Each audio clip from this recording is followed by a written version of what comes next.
చూసే వాళ్ళకి అది చిన్న సమస్యగా కనిపిస్తున్నా అనుభవించే వారికి మాత్రం చాలా పెద్ద బాధే. ఇలా చేస్తే పిల్లలకు స్ట్రెస్ అల్సర్స్ అనేవి త్వరగా తగ్గుతాయి. హలో అండి, అందరు ఎలా ఉన్నారు?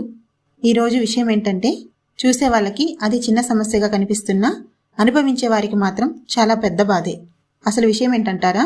చిన్నపిల్లల్లో ఎక్కువగా వచ్చే స్ట్రెస్ అల్సర్. దీన్నే మనం నోటి పుండ్లని కూడా అంటాము. అయినా పిల్లలకి అల్సర్ వచ్చేంత స్ట్రెస్ ఉంటుందా అనే విషయం ఆశ్చర్యం, బాధాకరం. ఏదేమైనప్పటికీ వచ్చిన దాన్ని పోగొట్టుకోవాలి కదా. అయితే ఈ నోటి పుండ్లు త్వరగా తగ్గాలంటే ఏం చేయాలో చూద్దాం. దీనికి చికిత్స. మొదటిది, గోరువెచ్చని గంజిని త్రాగించాలి.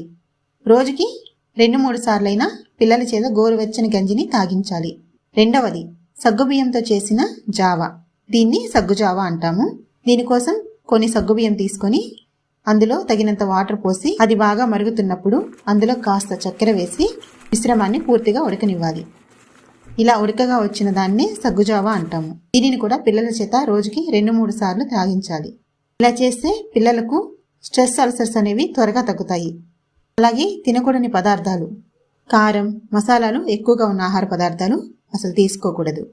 ఒక్క మాటలో చెప్పాలంటే, వేడి చేసే పదార్థాలకు దూరంగా ఉంటే నోటి పుండ్లు అనేవి త్వరగా తగ్గుతాయి. అలాగే చికిత్సలో చెప్పిన వాటిని కూడా పాటించాలి. ఈ వీడియో మీకు నచ్చితే లైక్ చేయండి. యూస్ఫుల్ అనిపిస్తే మీ ఫ్రెండ్స్ అండ్ ఫ్యామిలీ మెంబర్స్కి షేర్ చేయండి. Thanks for watching.